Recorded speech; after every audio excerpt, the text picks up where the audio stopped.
As a contractor, I see where our industry is going right now. It's hard to find workers, and it's hard to find good workers. Yes. Right. And as my upbringing, I didn't do vocalize. I mean, well, let me put it back this way, a little nervous, maybe I should say. I'm a little out of my zone of what I do. I'm a contractor, and my comfort zone is working around a lot of contractors, a lot of employers of the subcontractors, and so it's a little bit out of my zone, on comfort zone. But doing what I'm doing, this year, I need to get out of that zone now. Yeah, you got baptism by fire now. You better get used to it, right? I'm going to have to. It's like they say, one foot in, and you got to stick the other one in there too with it, right? Absolutely. So for those that don't know, you have just been, I don't know if elected's the right word, or chosen to be this year's... I have been chosen. I'm sorry to interrupt you. I've been chosen to be the Rey Feo for 2025. Let's go. Congratulations. Thank you very much. So for people who are listening, I'll tell you, when I first came to San Antonio, I didn't know what any of this kind of stuff was. And so I'd always hear my friends talking about Rey Feo and Fiesta and all these terminology I didn't know. So for those that are listening that may not know what Rey Feo is, can you give them a little bit about what it is, what it means? Absolutely. We're an organization. I got involved in 2018. Usually you're a member first, and then you're on the court. They get selected to be on a court for another Rey Feo. And 2018, I was on the court, and then I got in with the Rey Feos because I liked it, the organization. So what we do is we raise money for scholarships. We've raised up to, I think, in this period of time, probably like $9 million, I think last time I heard. So there's a contract. You sign a contract, you raise money. Of course, you want to be higher than what the contract is, right? And that's my goal, for me to be higher than what the contract is. We give out scholarships to students that are going to succeed and go to, like, say, UTSA, Texas, small colleges, large colleges, and we now we give out scholarships for on vocational schools. I love the part that we're doing for vocational as a contractor. I see where our industry is going right now. It's hard to find workers, and it's hard to find good workers, right? And as my upbringing, I didn't do vocational. I learned it the hard way, So now that we're able to give scholarships for vocational, you have students that are going into the workforce knowing the job that they're going to do. And they're going to be all taught the right way, not just taught by, electrician, for instance, he puts on a plug and all of a sudden he's an electrician, right? The roofer puts on one shingle and now he can go on business, do the same thing with plumbers and HVAC and stuff like that. I know. I think that's amazing that they are going to do something with vocation, because I remember me growing up. I remember graduating high school and going to do a semester of college because my mom's an academic. That's the world she comes from, so it was expected of me. I knew in my heart that wasn't my route. I knew I was much more of a blue-collar guy, but I didn't even know enough about that because so many years have been talking about college to me. And so to put my place into a young person like that and say, we have an opportunity here, but you can do what's more fitting to you. It doesn't have to be necessarily a college. It could be vocation, stuff like that. I remember my stepdad's a steel worker and my mother's a college professor. And so I can remember sitting down and having this conversation with my parents and my stepdad telling me, like, hey, college isn't for everybody. That's not a bad thing. We need these jobs in life, and it's a different route for everybody. So that's amazing. And it is because, you get somebody, like somebody that goes to a vocational school for HVAC, right? I mean, something in our industry and that's never going to die. You need the power at home. You need the plumbing. All that, right? And they can get this education, right? And with the help of the Rey Feos, giving them some money for their education, to where one day they can say, hey, I might want to start my own business. And become an owner of their own business and start off small, and then they get larger, right? So, how we help, again, is raising money, and it's all volunteer. We had with the king before me, 75, he got a donation of $1 million. Wow. A lady heard him speaking at an event, and they gave $100,000, and he got a phone call, and she raised it to $1 million. Wow. That was amazing. Wow. It was amazing. It said a lot because, they need the help. And it's, there's some students that don't need the help, and there's some that really do need the help. So when we give out scholarships, we, as the Rey Feos, the organization, they do it as like a point system, sort of say, right? Minority, how many household, their grade average, their what their income is, and all that. So it's given out to some right people. We wish we raised millions and millions of dollars so we can make more scholarships, right? Yep. But it's a little bit at a time, right? And we'll get there. Right. I mean, I want people to think for a second. Like you obviously, you had said before, you're an owner of your own company. Yes, sir. And so this is a pretty selfless act that you're doing, because to be a successful company that's been around for a long time, obviously there's a lot of sweat equity that went into that. So for someone like you to step away from that and dedicate yourself to something else, that has to be hard. It's very hard. It's going to take about a year of my time. It's going to take a year of the court's time, right? There's not an I in my team. There's an E in my team, So all my members of the court are heading the same direction, and we know the purpose that we're doing this for, right? So it's basically like you give up a whole year. And yes, you still have your family life, and you still have your business, so you have to juggle both of them, right? Right. And by doing that, how I can juggle it is by the court members that I've chosen to be on my court. They all help. They all have also they have their jobs, but it makes my life easier too. Having somebody that knows other people or knows the easiest way to get there. They take on a task, right? And we're one big team. Right. One big team on doing that. Right. So obviously, for you to have been selected as the Rey Feo, you've had to have done some amazing things in this community. So obviously, it didn't just happen for you. Let's kind of go back to where it all started for you. Like, what's your story look like? How are you here today? Like, what was your upbringing like, and how'd you get your start? I was a single parent. Okay. My father was in and out of our lives. Whenever he was in, we all loved it, and when he was not, well, he was not there. And we grew up on the west side of town. Okay. Grew up on Ruhr Street, a couple of blocks from St. Agnes. That I heard that Johnny Cash had gone there when he first got married. How true is that? I don't know. And it's deep west side. And so we grew up. We lived in a little bitty house in the back. It's like a shotgun house, but it's probably no more than maybe 600 square feet. Really. We didn't have a restroom inside. We had a restroom outside.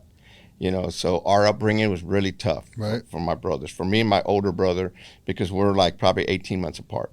Besides him, I have a brother that's 9 years apart. So it's a little bit different at that point in time, right? So went to Bowie Elementary in the west side, struggled. My mother struggled, worked for Remco. And I remember one of the times she wanted us to go to school, and she had to get up early to go to work, and there was a fire department at one of the houses we lived in. We lived in many houses in our life. And it was a fire department, and she went to that fire department and asked the gentleman, and I think I was maybe 6, my brother's maybe 8, and asked the fireman there, he goes, I need a favor. And the fireman said, sure, what do you need? Is the house on fire or something like that? Right. He goes, no, not like that. And she said, I just need somebody to be able to walk my kids across the street because the bus is going to pick them up there. Oh, wow. And it was the gentleman, he said, okay, because she left to work at 6:30 in the morning, worked for Remco, and they used to make desks. Right. So she did the spraying for the lacquer for the Formica. And this gentleman he walked us across the street. Every day. And my mother said, my 2 boys will be ready. They will be here, and they'll sit down right there, and that's it. I remember one of the times I was sitting on the fire truck acting like I was a fireman, So that was my upbringing, and, it made me very humble. And I started as a painter. I got married at 16 years old. Okay. I have a son that's going to be 44. I have a daughter that's 33, and it's you do the math, it tells you everything that happened, right? So when I went through all this, and as a painter, I knew I wanted to be in business. I didn't have any. I went back to school at night. I promised my mom I would finish school. I went to night school, graduated at Jefferson. Didn't walk the stage. But funny story is that I was working when my class was going to walk the stage that day, and I was in Encino Park. Okay, I was a painter, and I was spraying some stain, and the door was open. The radio was on, and they played Bob Seger playing the song of "You're Still Against the Wind." Okay. Against the Wind, and then I'm listening to the story. Listening to the song, and I'm like, man, this is my life now. Right. My class is going to be walking the stage, and here I am working. So it's made me the person that I am now, right? And then being in business, I got laid off, and then didn't know why. I always worked all my life, all the time. I was always working, and so I never asked the question why they let me. But I didn't. I needed to look for work. Yeah. I had a son that was probably 5 years old. My son Junior was about 5 years old. I was married with my wife, my ex-wife now. But I was just thinking about it. What am I going to do? So I had a couple people in my life. One her name was Sister Reed Channel Company. He was a former Rey Feo. Okay. A former Rey Feo. She had asked for them to do some work at her house. The gentleman sent me over there. They didn't send me, send everybody else. And they said, well, where's Fabian? Fabian knows my house. He's been working here for a year. And then so she said, I need all y'all to leave. So she called the gentleman at the time and said, well, where's Fabian? He goes, well, Fabian's not with us right now. She goes, well, when Fabian comes back, y'all can start. So I got a phone call. There was no cell phones at the time. I got a phone call and I said, hey, you got a job. And I jumped on it right away, working back again and forth. And when I talked to the lady, she goes, why weren't you here? I said, well, I got laid off. Yeah. She goes, why? Because you're good at what you do. I said, I have no idea. So she goes, you can do what you do because you're very good and I can help you. Yeah. And I said, well, I got a job now. As soon as that job finished, I got laid off again. So the person that did this did me a big favor, because then they helped me and I ended up doing a house for Charles Butt. She knew a lot of influence and a lot of people. And so she didn't help me financially, but she did help me with names. Right. And I did a lot of work in the King Williams, and I borrowed money, did what I had to do. And then as the years went on, I wanted to get into construction. Let me ask you real Sure. quick. So the guy you were working for was a former Rey Feo, right? Is that what you No, said? no, the lady that we went to her house, She was a former Rey Feo. her husband was. Her husband was. Mr. Reed, So Peter Reed. that's so crazy to me. It's crazy. that happened, and then now how full circle this is. That now you are this year's Rey Feo. It gets even more crazier, Shawn, because Lionel Sosa, Okay. he was a Rey Feo, Okay. and I worked for him. Really? Yes. Okay. You know what I mean? So there's a couple of guys that I worked for that were Rey Feos, never knew anything about it. Never knew anything about it. I just remember seeing them on TV, waving at the crowd. I said, man, that's nice. Right. But you never thought that would be you I one never day. thought. I never thought in my life. That's awesome. I never thought. So as years went by, I just worked on my own. Had to go drive from one side of town to the other side of town to get up workers. And I said, man, the day when I don't have to do this anymore, pick up workers. Get up at 5 o'clock in the morning to be at a job at 8. Guys coming out without a shirt, you're honking, hey, let's go. I'll be there in a minute without a shirt, you're waiting for them, As the years went on, I just met some good people. And then, we all wish we get that one job, and then I hooked up with a guy that they owned Hill Country Bakery. Okay. And Hill Country Bakery, and this is probably 20 years into my business, 15, 18 years into my business. I hooked up with them, and they gave me the opportunity to build for them. And so Hill Country Bakery they're out of San Antonio local, a guy named Steve O'Donnell and David Nolan. And they gave me the opportunity to build for them. And I built a building for them. It was like probably about 20,000 square feet, and I had a certain time because these ovens were coming in. And they had a good story also. They were the bakeries that they were supplying to all the Starbucks all over the U.S. Oh, really? And they still do. So going through all of what I've been through, right? And if I fly someplace and I go to airport or I go to Starbucks, I tell my grandson, you see that cake? You see that one? See that one? That's made by Hill Country Bakery. Really? So I have a great story. Yeah. I've always been a humble man. When I was ever able to help or give, I will. And people who know me here in San Antonio, you know, I'm very likable, you know, to a lot of people. And probably just meeting me one time, you know, they say, man, the guy's a nice guy. And we give back to the community. And now I feel it's time for me to take some time away from my business. You know, luckily we have superintendents, we have some other people working for us, that I can do this. Yeah. You know, I can do this and help somebody. Yeah. You know, I was at the bank the other day, and I don't go in there very often, but I was at the bank, and I talking to one of the ladies, say, hey, congratulations, you're Rey Feo. I saw that. And I said, well, you know, hit that, you know, I like you, I follow you, what have you, right? And she said that her daughter was going to graduate. Her daughter was. And I said, do me a favor. I said, you know, it was a Saturday. I said, look up Rey Feo, what have you, and look at that, and then make that application. And she goes, I never knew anything about it. Yeah. There's so many people in San Antonio, they really don't know. Right. And she did. She made that application. She told her daughter, make the application. And it was like last week, this is about a month ago or two, last week I get a phone call from the foundation. This is Fabian, you know. One of the applications, they came through. We went through the whole thing. She had the point system. She goes, and then it wasn't because of me. You know, she had the point system and all that. She goes, but we saw that they put you down, that you told them to make the application. I'm letting you know right now that she got $4,000. Okay. She goes, so do you want to do us to call her or tell her, or do me? You know, so I said, you know what, I'm going to do it. Yeah. You know, and I felt so proud at that moment, you know, knowing that this girl is going to get the help. Yeah. You know, and the family needs it, right? So I called her and I said, hey, are you sitting down? She goes, yes, what have you? I said, well, let you know your daughter is getting a scholarship for her. Started crying.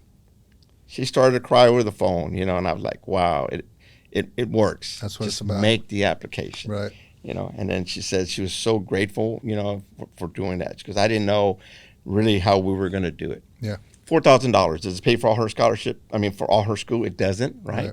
It doesn't, but it helps. Yeah. Right? I wish I got the $4,000 when I was wanted to buy paint. I didn't even have money for that. You know what I mean? You know. Right. But it's a great thing, me knowing that I'm doing something in my life, you know, at my age, and leaving a legacy. Yeah. You know, I had been asked before, okay, prior to this, and I just said I was my ex-wife, but I just got married a couple of years ago with Vicky, and she was planning a wedding. I was building a big restaurant downtown. It's called Rosario's, 25,000 square feet. I had too much on my plate to even do this, right? Yeah. And then my grandson, I have a grandson that's 11, my granddaughter's 9 now. They were younger, you know, and I want them to be involved, because I want to be that person. I want them to be that person one day that they're with their kids, and they see the float go by, or maybe Christian ends up being a Rey Feo, right? Yeah. Maybe I'll follow, and he says, "Hey, you know, that was my grandfather one day." You know, it's so great to leave a legacy. Yeah. Right, a legacy in things that we do, right, and how we help people. Yeah. You know, and have somebody say, "Hey, he was a good guy," or "She was a good lady." You know, they help when the smallest things. Yeah. You know, sometimes we can't help in money or what have you, you know, but we help in different ways, right? Meet people. Am I taking this over? No, you're doing great. No, you're excited to get this stuff out. I love the enthusiasm with that.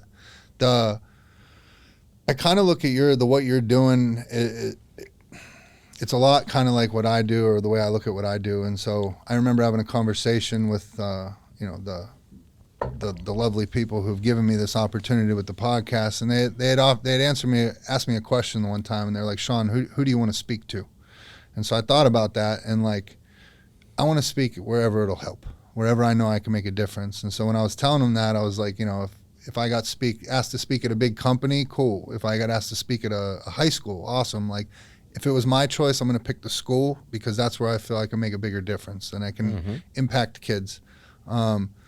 And so then I started, you know, the conversation we had kind of became, you do the work you have to do so you could do the work you want to do. And I see that you've built this, you know, this flourishing company, and you position yourself to where you can now step away and go do some work that's fulfilling to you and do the work you want to do. And that's, you know, that's what I'm trying to do in my speaking. So if I get hired to go speak in another state or somewhere like that, awesome.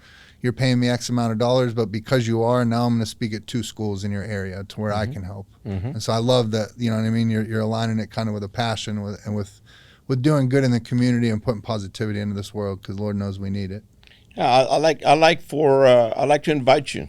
Please. I'd like to invite you to one of our school visits. Please. And you'll be. I mean, they say everybody thinks it's a party, right? The 10 days, party, whatever, But before those 10 days of fiesta, okay, in February we'll probably start doing school visits.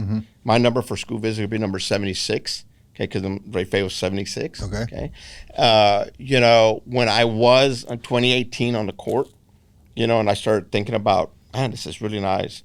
The things that you take away from this year, and you'll keep them in your heart dearly, and you'll go to another school when you're old, when you're older, whatever, what have you, is remembering how those kids look when you walk in that school. Yep. And the excitement that they have. The excitement they have, and it's about the kids. Yeah. Because you're looking at all these kids and you're saying, not knowing what their future's going to be, but if you say you have 300 kids and you get 30 or 10% or what have you, right? And that one day they will get a scholarship. And we have that. We have a couple of city council, some people on city council, that they've received this scholarship. And they've talked about it, and so the king had to see that person one day, probably at one of their schools, and they reached out and they got the scholarship. Yeah. So it's amazing. It's amazing just seeing that, how joyful what the kids are, and they think that you're really a king and you live in a castle and all that. They don't know that the castle we're going to have is the hotel where we're going to stay for 10 days. Right. That's be our castle. Yeah. It's good. So I've worked with some schools in Austin, a couple, not as many as I wanted to, but one of my big goals and one of my big passions these past couple years is seeing the difference that I could try to make in the schools. And so you can't turn on the news any night without hearing some kids OD'd off fentanyl or something like that. And I just continually see it. And the work I do on a day-to-day basis is mostly with all adults. It's people that are coming into treatment or getting out or in early sobriety and all that. And I keep seeing this stuff on the news, and it drives me crazy, because I'm wondering, all right, what are the schools doing? I wondered I was thinking back to what my school did when I was young, and it was like the DARE program and all that. And so I went and I tried contacting these schools and getting these sit-down meetings with them and explaining what I do. I explained to them about the documentary or all the places I've spoke, and I was blown away by how difficult it was for me to try to get in to speak at these schools. Every parent I talked to was enthusiastic about it. Every student that I talked to wanted me to come in and said it would help. But the schools weren't. It's like so much yellow tape. And at the end of the day, the only conclusion I can come to is I think maybe some schools and where I was at maybe felt like maybe bringing someone in like me would bring light to that there's an issue at the school maybe. That's the only thing I could think of. But it's either that or you keep turning on the news and seeing these kids, unfortunately, passing away. And so I can remember one in particular, and I tell this story all the time, but I'm going to keep telling it because I want people to know. And I went to a school and I sat down with all their higher ups, and everybody was on board. They all wanted me to come. They wanted to show the movie at school. They wanted me to speak to the kids. And there was one woman, and she's like, "Oh no, I think we have everything under control." And I was like, "Okay, ma'am." I was like, "If you don't mind me asking, what are you doing? We're talking about kids' lives here." And she said, "Well, I personally show the kids a 10-minute PowerPoint for the dangers of using drugs and alcohol." I'm going to interrupt you real quick. Go ahead. What age bracket is this? High school. Okay, high school. And so she said that, and I was like, okay. I was like, "Ma'am, I'm going to be honest, only because we're talking about kids' lives. If a teacher would have came in and tried to show me a 10-minute PowerPoint on the dangers of drugs and alcohol, I would have put my head down and went to sleep. I'm willing to bet someone like myself can come in here and grab their attention in a little bit different way, being able to speak from lived experience and have been there, being on the other side of that." And I've been around these kids. I've mentored at-risk youth before, and it was me and a bunch of other college kids that were the mentors. And I don't look like your traditional college kid. They're a little bit more clean cut than I am. And so, but I would show up at that school, and those kids would flood to me, and they'd surround themselves around me. And it really taught me, it was like, okay, they identify with the tattoos or the way I dress or whatever it is, but obviously I can make a difference here. And so that's why it's become this passion where it's like the adults that I work with, they had a choice. You know, at some point in their life, they had a choice to go down this road just like I did. They do. Kids don't. They don't know. They don't have enough life experience to know what they're getting into. In my day, it's something as simple as smoking a joint, and as innocent that was, could now be laced with fentanyl and kill them. And so I just wanted, if I can ever do anything to help your mission or on that goal, please let me know, because it's something I'm deeply passionate about. Appreciate that very much, because, you know, I think, especially high school age, right, you know, it's they're going out to the world, right? They're going out to the world, and they're exposed to a lot of things. Yep. Right. And it used to be, I remember, if we did wrong at home, my mom would discipline us right away. You know, and I raised my kids by almost the same way, but I raised them at, you know, knowing that respect started at home. Yes. You know, and, you know, when they start losing respect and the parents don't, you know, address that, it goes from a small word to a big word. You know, and I'm sure a lot of people have seen that, where the words get so big that even the parents have lost respect, you know, or the kids lose totally respect for them. You know, I remember one time my son was probably maybe, you know, 6 years old, and he said a small word is the bullshit. You know, I guess I can say that on his, right? Yeah, you speak freely. Okay, and he said bullshit, and I hit him. You know, I just barely tapped him on the mouth. I said, "Hey, you don't say that word." Okay, and the people that were around us, you know, you shouldn't be like that, whatever. And then mom came out and she goes, "Well, you know, it's one of those things that, you know, why did you hit him? You embarrassed him and all that stuff." I said, "Well, I'm glad that I embarrassed him." Yeah. I said, because if I don't do this now, who knows what he's going to say later. Yep. Very good point. You know, and so you asked my son, you know, how was respect at home. My son is the type of man, and he's in construction also, and I'm very fond of him.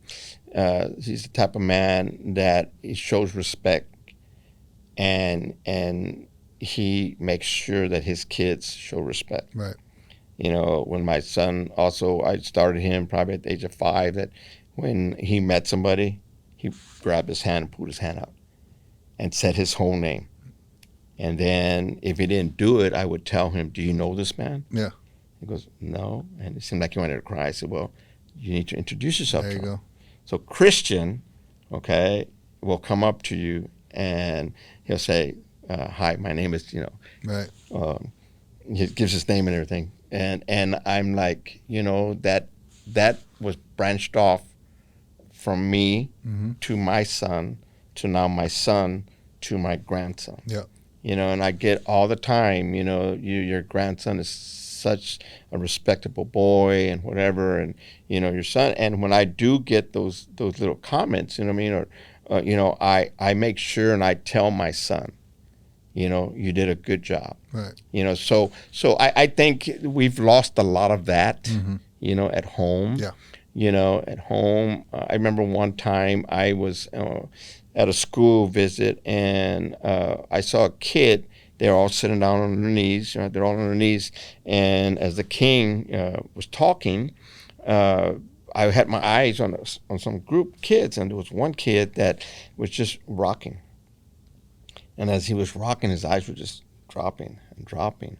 And I said to myself, he's going to fall down, right? You know, because he was on his knees. And I started thinking, you know, this little boy might have just stayed up real late, or maybe the parents stayed out a little bit late. You know, I think about the kid.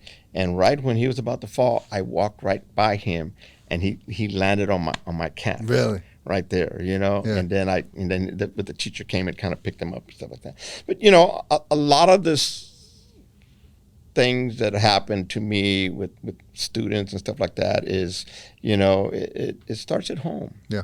You know, my mother was not an educated lady, you know, and she tried her best, you know. My brother's children, he has 5 kids. They are all going to school. They've graduated from college. Okay. You know, so we've broken the chain. There you go. You know, and it's good to break the chain. Yeah. And it really is, because they start to teach their kids, and as it goes on, right? I mean, did I want my son in the workforce? I didn't. I didn't, and it ended up being that he is in the workforce, okay, but he has his own business, Yep. and he learns off of me, and we're about our brand. This name that you see here, Fabian, is all I have. Yep. It's all I have. Without this, I would not be the man that I am right now. Right. Because people know my company. If it's not right, we make it right. We'll go the extra mile, and that's what it's about. Yes. If you lose that, then you lose a lot. Yes. Hands down. And you can't say, well, work got slow or in bad luck. You got to reflect back to the times of, did you treat the customer right? Mm-hmm. Did you make that phone call? Did you follow up? Did you leave that job knowing that you did all you got to make it look right? You know what I mean?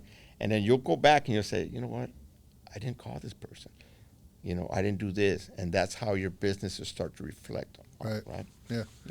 No, I mean, you could tell just by the way you were raised and everything, the character that built, and then you instilled it in your son, who's instilling it in his son, and it's a beautiful thing. It is. It's a lost art these days. My son still tells me yes sir, no sir, or yeah, dad, senior, what have you. And it's good. It's good. And again, single parent. There's not a book in the world that you can open in and say, well, your son's name is Fabian, your daughter's Sarah, your grandkid's going to be Christian and Chloe. You're dealt these cards, and you do the best you can with these cards. Right.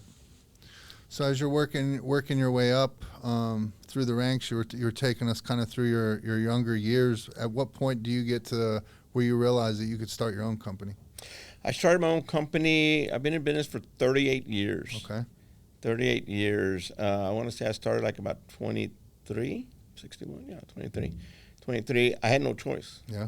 I had no 23 choice. is young to be owning your own company. There is. I started the workforce at 16. Okay. I started working. I worked Thanksgivings. I worked Christmases. What was your very first job? My very first job, I did a lot of work for SAPD. Okay. I had a friend of mine that he baptized my daughter. His name is Eddie Ramirez. What is SAPD? SAPD is with the cops here in San Antonio. Okay. He was a cop, okay. San Antonio Police Department. Police Department. Gotcha. Sorry. And he introduced me to a lot of people. And I did a job for him at his house. Just some painting, what have you. And then from there he introduced me to another guy, and I just started doing repaints. They're called repaints. Okay. New houses, right? So I ended up looking in the phone book and trying to find some architects, some builders, whatever, just yellow pages. Yeah. Went through a lot of quarters. Right. A lot of quarters, right? And I got on with a couple guys. One guy was his name. I remember going back to that time. His name was John Slickermeyer. Okay. And I should have walked away, right? The name, right?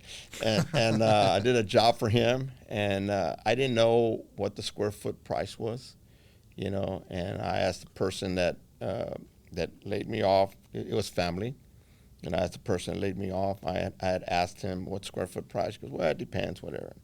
That's it. So I started asking around. Didn't know how to read blueprints. If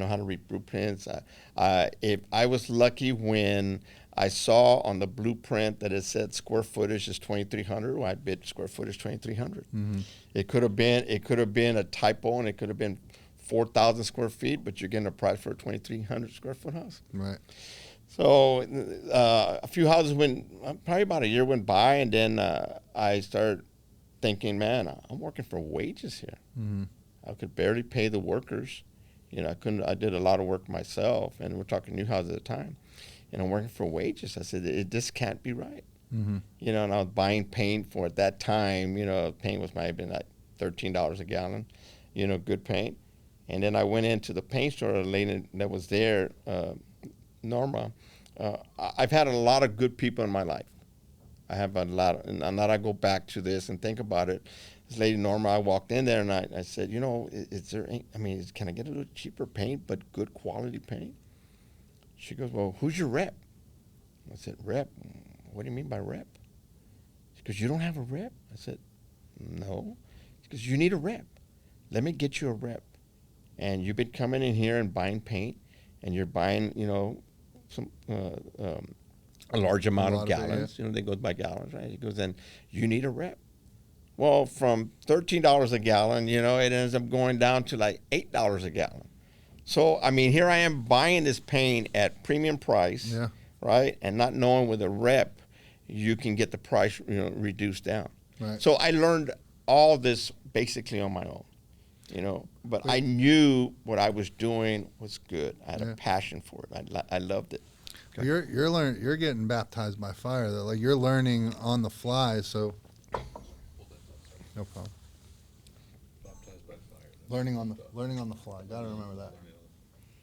Were they bowling upstairs? I don't know. Sounded like a strike though. There went out. Sorry about that. It's good.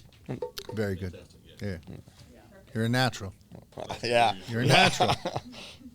Oh, now you want me to give you pointers? So let me know if there's anything I need to be doing. It's all good, man. It's all good. Well, I'm going to invite you to a school. Please. Okay? I would love it. Okay. I'd love to. Okay, definitely. Good. Trial by fire. So basically, wait, hold on. What were we saying baptism by fire about though? Mm-hmm. About learning the trade and On the getting. fly. Learning about the Oh, gallons. right. So you're basically getting baptized by fire. Like you're learning in a way where you have to learn it. You're not going to forget that. Once you realize that it's a gallon of paint went from $13 to $8. That's not something you're going to forget. No, and not at all. Not at all. So I've passed that on to different people. I bet. That want to start their businesses. I said, this is some of the things. I didn't have any advice on how to do anything. I didn't have any guidance of how to do it. I knew I had at that time I only had Fabian when I was married, and I knew I had a family, right? And I had to get out there, right? And so learning those things, has really helped me. I mean, I can read a set of blueprints inside and out now. I didn't go to school for blueprints. When they came to scale, I didn't know you go by that ruler scale and it goes by quarter on the bottom, whatever, I didn't. Right. I didn't, So if I had to change something at all, I would change nothing. Yep. I would change nothing. I had a bio that did for me, and there was one part in that bio that was missing something. Mm-hmm. And I remember driving in my truck after I read the bio, and I said, something's missing. And I had to call and tell them, can we change something? It's just, because if something got changed, I would not be here right now. Right. Yep. I would not be here. If my mother didn't teach us respect, I might have been that other person. Yep. Right? And I might have not taught my kids respect and stuff like that. Yeah. But work was very difficult. Yeah. It was very difficult. I worked, holidays. I remember Christmas time. My birthday is December 24th. Stop it. Your birthday's Christmas Eve? Christmas Eve. When do you think my birthday is? Christmas Eve. Christmas Eve. All right, man. All right, cool. Small world. The small world. Very world. small. Wow. Very small. I'm sure I'm a little older than you. Nah. So I remember working my birthday. You got more hair than I do. Yeah, I was gifted with some good hair, I guess. Good genes. I remember working on my birthdays, working on my son's birthdays, working Christmas and New Year's, stuff like that. But you know what? I would make a little bit of time. I would go help what little presents we had on the tree there for him, what have you. And right after that, I'd just go back to work, because I knew things had to be done. Things are different now, but I don't take anything for granted. Right. I mean, it could always get back. Yeah. So. You say something that I nearly say every episode, and it's one of my main messages, and getting people to understand that. But you said you'd go back and you wouldn't change a thing. I wouldn't change it. And so I did an interview one time and was asked that question: what would I go back and tell my younger self to change, so none of the bad stuff happened? And I thought about it long and hard, and I came to the conclusion that I wouldn't change anything, because everything that happened to me has molded me to be who I am today, and I wouldn't change that for anything.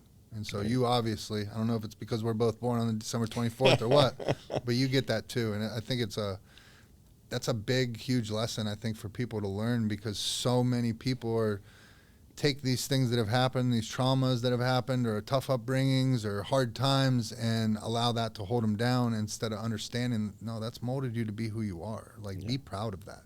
I never knew that there was a world that existed where I was so ashamed that I was a felon, addicted to heroin, all these things, but are now the things I'm most proud of to stand in front of large groups of people and talk about. So, You know, going back, I'm going to set the clock a little bit back here.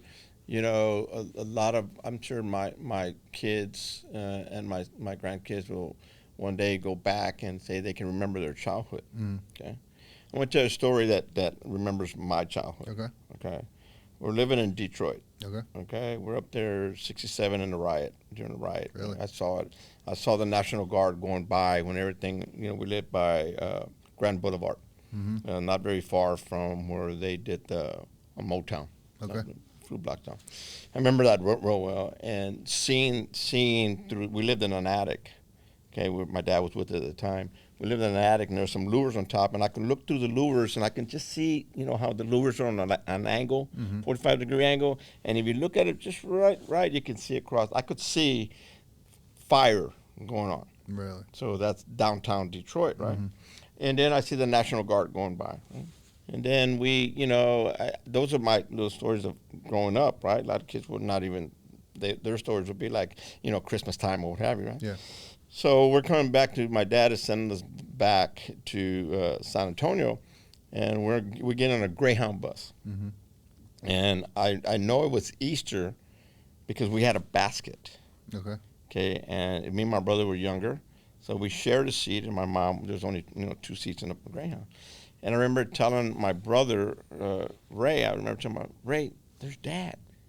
He's not coming with us? And Ray turns around and tells my mom, no, your dad's gonna meet us up in San Antonio. You know, so my mom tells us. So guess what we ate from Detroit to San Antonio? That whatever was in that basket. Really? Fruit and nuts, you know, whatever was in that basket, that's what we ate. And I remember very clearly stopping at areas that they go, people get down, they eat. We stayed on, you know, and we would just get off, restroom break and what have you. You know, I think the Greyhound takes like 36 hours to get to San Antonio because they make all their stops, you know. So those are the things that I remember as a child, okay? And I always said that, you know, when I had my kids, they were not going to go through that, you know. And that's why I've worked so hard in my life to give my kids a better foundation, right?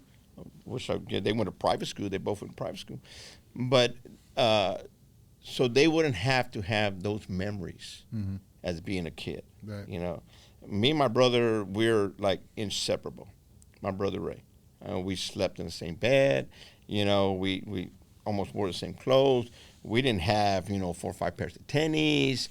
You know, my aunt helped my mom a lot. You know, she didn't have children until later on in life.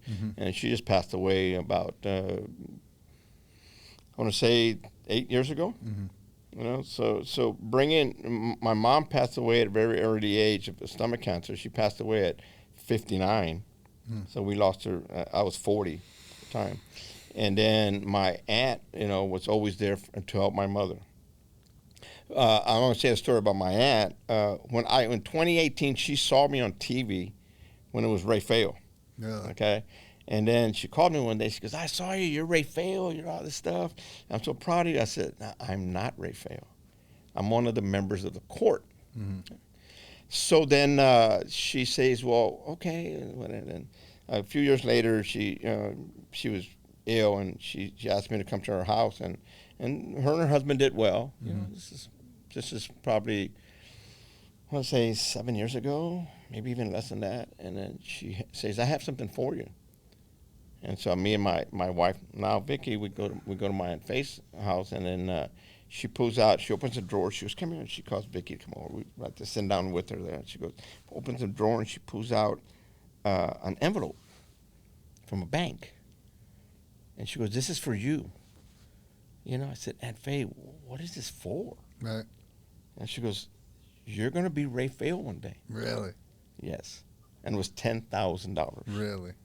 you know, and it's just up to right now. It still brings chills to my heart, Wow. to my body, and makes me want to break down here. But you know, she gave me that. Mm-hmm. Okay, so we started doing a what's called with my court. Thanks to my court, you know, make things happen. We did an event. Our first event was called the unveiling of the crest. Mm-hmm. Okay, nobody knew what the crest was about. You know, I talked to somebody about what the things I not how I wanted it or anything, just the things that came to my mind, my heart, and all that. And she composed all that into my crest. Mm-hmm. Okay, and she had said she had never done a crest before. Really? And I said, hey, you know what? Even better. I've never been a king before. Yeah. You know, so when we had that unveiling of the crest, right? The first we had a board there, and it was for funds, right? On a gift to fund, you know, and the first one that was up there was Aunt Faye's, Really? $10,000. That's You know, awesome. and it's you know, it was great. It's a good story. So again, you know, changing anything in my life, I can't do it, man. Right. No, I wouldn't Can't do either. it. You won't do it. Nope. And I'm proud of that. I'm Yeah. proud that you say that. You know what? You really thought about it, and you know you didn't do it. You said, hey, you know what? I wouldn't change one thing. Nope. And you can't, right? You Right. can't. For sure. So I want to ask you a question. I'm not sure if anybody's ever asked Am Rey Feo this, but you're being super open. You're being vulnerable with your upbringing and everything like that. So let me ask you, as this year's Rey Feo, is there anything you're afraid of? Or do you feel, is there a little nervousness that maybe you're not going to live yeah. up? or- Where do you want me to start from? No. You know, when the team that we have, I remember talking to everybody and telling them that, you know, my area of where I feel more at ease, right? You know, is in my business, talking to people, Right. you know, and now I have to do speaking to people. Public right? speaking. On a podcast. Yeah. My first podcast. Never in my life thought I would even be in one. Right. Okay. You know, so Me neither. no. So yeah, but you do a great job. Thank you. Yeah. Thank you. Thank you. So that's one of my not fears, but maybe not comfortable. Right. You know, and I got to break away from that. Mm-hmm. You know, I got to break away from that. You know, this is a great start. Yeah. You know, I'm not a big speaker. You know, I think that no offense, right? Because this is totally different than Yeah, speaking to yeah, a big crowd, right? yeah, for sure. But I think short and sweet. Yep. You know, where you don't lose the crowd. Yeah. Right? Because I've been to many events where, you know, it might be a gala, might be whatever, and they're talking, and you look around and everybody's on the phone, Yep. or they're just talking, you know, whatever, you know what I mean? So if anything, it'll probably be that. Right. Other than that, very confident with the people that are around me that we can make this happen. You know, I feel that we are going a little outside of the box here, you Good. know, trying to reach out to other people, you know, to tell them about what our organization's about. You know, I want to make sure that we respect our brand, the Rey Feos, right? Respect it, and make sure that we do it in a respectable way. Right. You know, do you make everybody happy? I guess even yourself, right? Not everybody's happy. Right. You know, you hit a bone here or there. You know, but try to do the best we can. Yeah. You know? Man, I think this is an amazing thing that the city of San Antonio does. Like, I don't know why every other city in the country doesn't take notes and start doing something like it. But just the way the community that it brings around, the good cause that it brings around, you know, the effect of what it can do for somebody's life. You know, I remember when I was mentoring at-risk youth and I first started doing that. I walked in there with this image that, like, these were going to be bad kids or something like that, and these were some of the best kids I've ever met.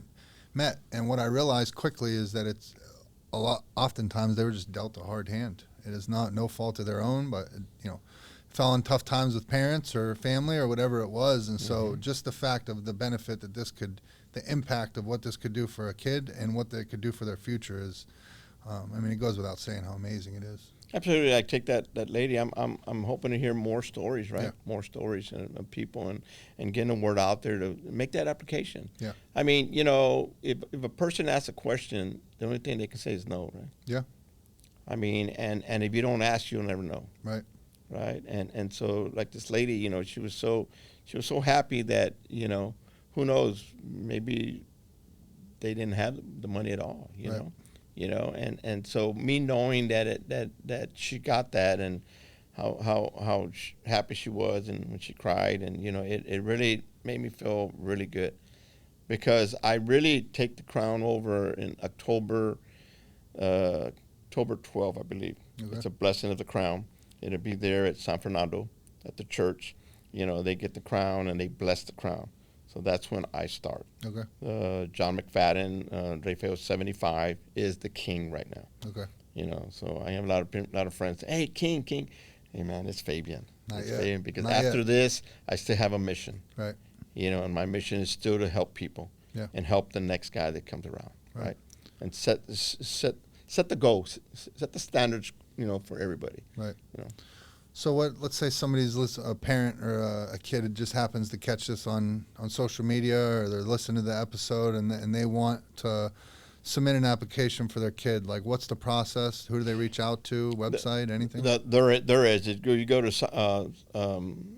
to the Rey Feo Foundation. Okay. Okay, and then you open it up, and there's different categories. You know, like events. There's like, you know, galleries, whatever, and then you go to scholarships, and you hit the scholarship, and the application will be online. Okay.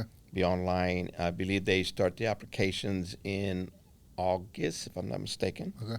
I think they start in August, or probably even before that. I think it's probably maybe June. Maybe Okay. June. And then they get notified, and then I believe it's August 17th, the first week of August, they will be handing out the recipients from 2024. Okay. So I will be handing them out 2025. Gotcha.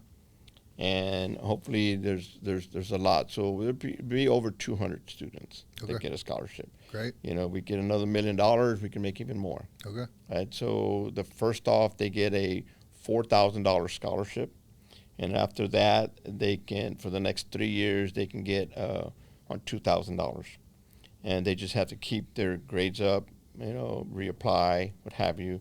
So once they're in the system, it's going. So vocational, I believe we're giving out only on $2,000 for vocational.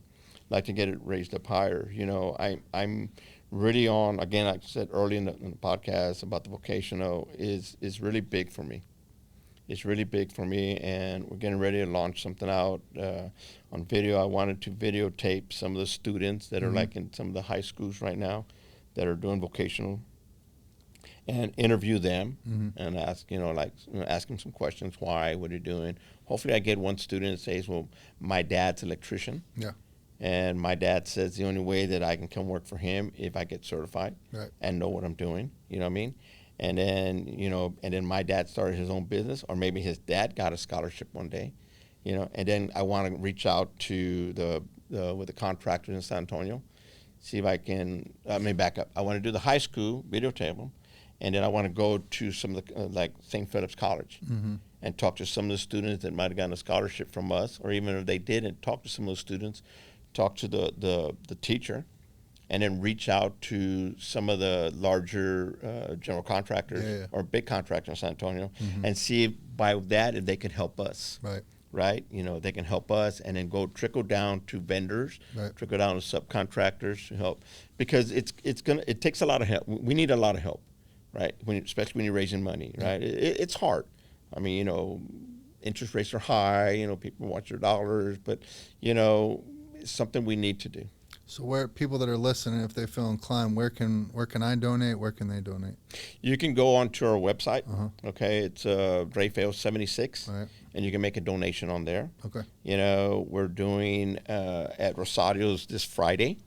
Rosario is a big restaurant here in San Antonio, well known. We're doing what's called Los Comadres of Rey Feo, Fabian Castillo, and it's $100.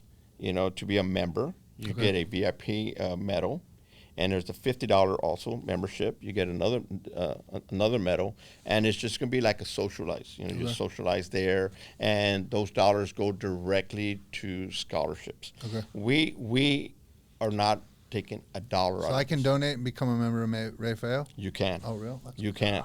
You can. Matter of Alright. fact, before I I'm leave here, All right, I'm gonna in. I'll do it. get you set up. All right, man. cool. And then what we're doing, right, is I think we're anticipating probably 160 people. Okay. We already started getting on it. A lot of people would probably join there at the Rosario's. We're gonna go. So we're gonna go to another place. Okay, there's gonna be different places throughout the months, right? So and you can join also, Okay. right? But we're giving back already. Yeah. So we're taking the group that's there. They're going to all follow, right? You know, the following month we might say it's going to be at another restaurant. So for that whole month, you know, that restaurant, everybody's going to be knowing that they're going to be at that restaurant. So we're helping them also, Yeah.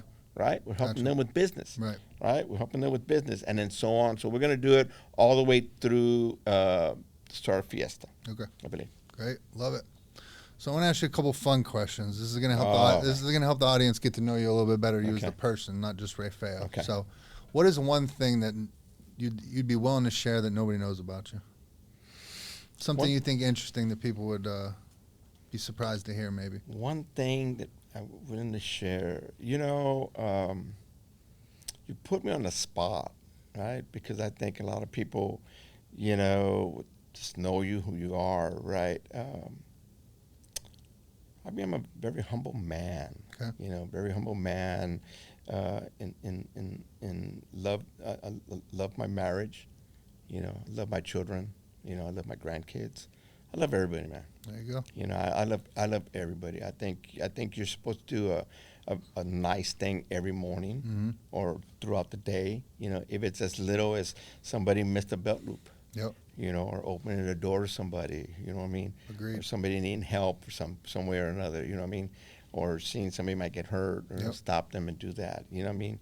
I tell you a story real quick. I had went to a car wash one time, and I go to this car wash all the time, and this man vacuums the car, you know, and I remember I had some an envelope, and I didn't want to keep it in my pocket. I put it underneath the mat, right? And it had some dollars in there, had some money in there, and you know, I get down, I see the guy, same guy vacuums my car, or whatever, right? And I go inside to pay, and the guy's vacuuming my car, brings me an envelope. He goes, "Hey, I lift up the mat, and this was underneath the mat." You know, and I didn't open it and count it right there because I figured he would be insulted. And not only that, if he brought it to me, he was an honest man. Yeah. Okay? Yeah. I took a $50 bill out of there and I handed it Let's to him. go. You know what I mean? Yeah. You know, you should give back. Yep. Right? You should give back and be that person. Yeah. You know, to help somebody else. Yeah. Hands down. I look at my life and I see, you know, when I was trapped in addiction, it was a very selfish time in my life. So it was me just constantly taking from the world, and I wondered why nobody wanted to be around me. And then I got sober and turned my sights towards helping people and putting good energy out into the world, and people came running to support me and to help me. And so I couldn't agree more with what you're saying because it transformed my life. I'll put you on the spot. Tell me Yes, a little sir. bit about your story. So I did 10 years in the military, got injured, getting training to go to Iraq, got hooked on painkillers. They had left me on them for quite a few years and then just kind of yanked me off them. When they did, it had developed into an issue. I was hooked. And so quickly it would lead me to getting out of the military. And then got right into heroin, spiraled down quickly. And so got out, was stationed here in Texas, had to go away and do 2 years in TDC. Got out, was still lost. And then just ended up getting in some more trouble, caught 2 more felonies for possession of heroin. So at one time I was standing in front of a judge looking at going away for 20 years, and that was the time when I realized like it was time to do whatever I could to try to get my life on track. And so got sober, started trying to help people, got back on good terms with my family, got involved in the running community, and that really helped transform me and my health and my mental health. I was suffering from a lot of different mental health ailments that they diagnosed me with. And so the running just kind of put the pieces of the puzzle together for me and got me back in a healthy mind. And that's kind of the running is like what set my story out there, and that's what started getting me kind of noticed for whatever reason. And so Started going on some podcasts, and my story got out there, and I did some interviews. And the next thing I know, I was on Lance Armstrong's podcast, and Nice. he had heard my story. And then from there, a director had reached out and asked me if I'd be willing to do a documentary project, which I thought it was all a joke. I didn't think he was being serious, and turned out he was, and that we did it, and I haven't looked back. What's the documentary on? What? It's on Amazon Prime. It's called 100 Miles to Redemption. And so I got involved. Make it a point. I was never a runner growing up. I was in sports, but I wasn't a runner. And so I woke up one day in treatment, and I had a couple months sobriety, and I just looked in the mirror and just did not like who I saw. I just was overweight, had a gut, felt like crap, looked like crap. And so I just started running a little bit to try to get healthy, and just fell in with the right people and started running some trail races, started doing well, and it just kind of took off from there. And so left, not leaving with what got me to the dance, and just kept it pushing, and here we are. All right, great, man. Yeah. When like they say, right, there's a lot of sayings, right? Yeah. You know, all over. People know a lot of sayings, but one of the sayings is, you tell me who you hang around with, and I tell you who you are. Yep. And I think that's a very good saying, right? It's a very good saying because it's so true. You know, a lot of kids nowadays, you know, they think they want to do this, Yep. right?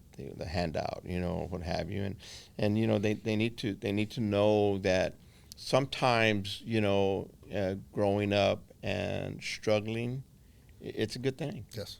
It's a good thing because it'll make you realize, you know, why you struggled, and you set your goal, and you don't want to do that, Yeah. you know.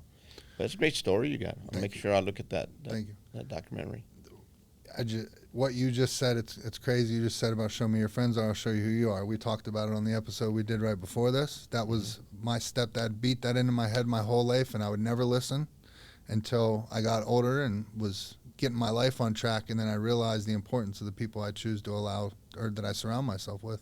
And it's a direct reflection of however my life is going. You look at the people I'm with, and that's how my life's going. And so all I know is I surround myself around the best people I can today, and good things keep happening.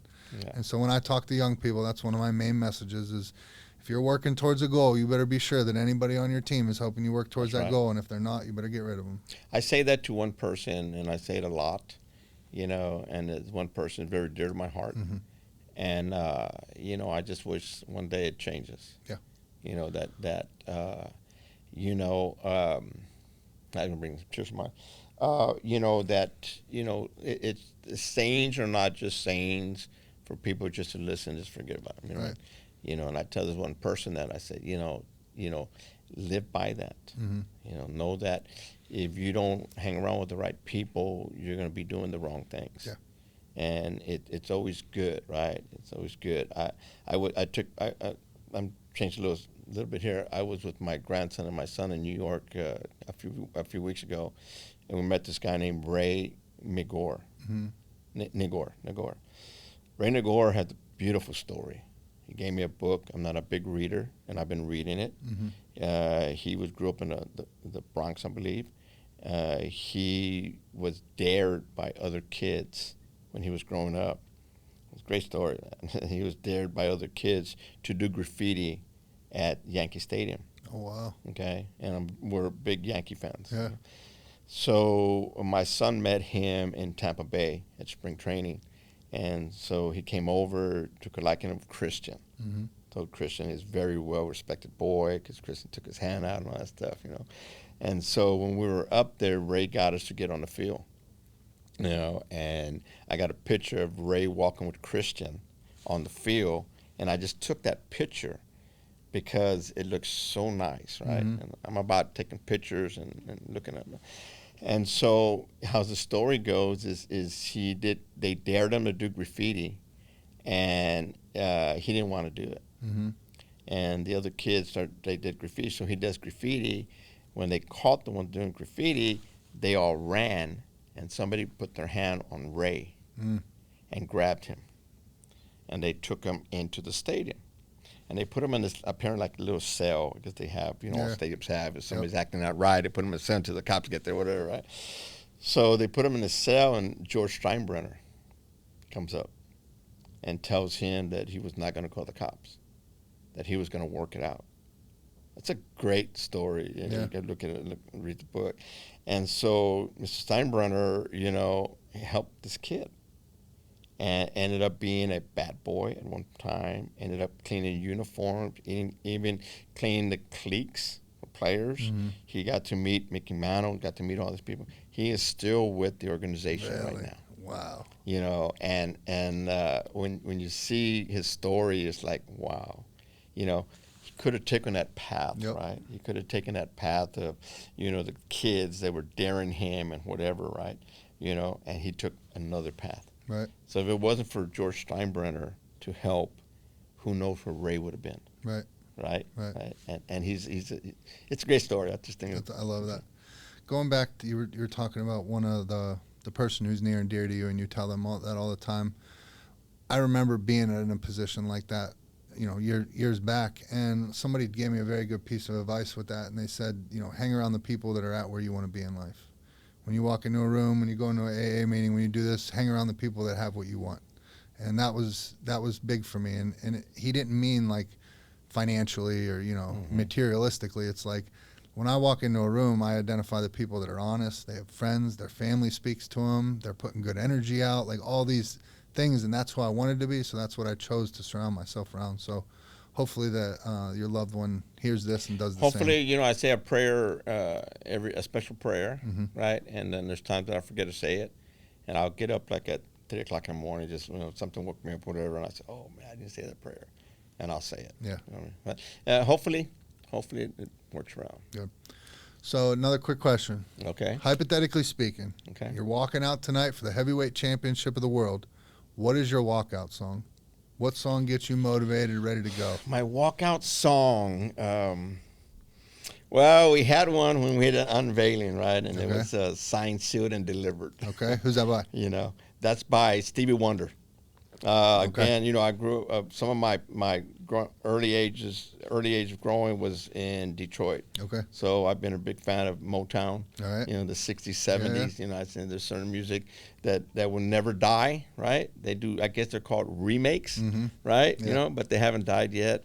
So that would probably be one of mine. And if I get I was going to say if I get to this, we are going to get to this, but if I am able to make a difference in a lot of kids' lives, right, and even maybe not even just kids, maybe even parents, right, maybe even parents that say, hey, you know what, I'm going to raise my son to be a little bit different, my daughter a little bit different, the respect part, what have you, right, then I can really say, it was signed, sealed, and it was delivered. Love it.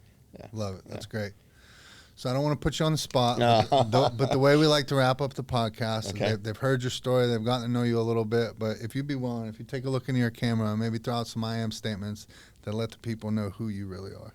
I am Rey Feo 76. I am changed, and I am humble. Love it. That was great.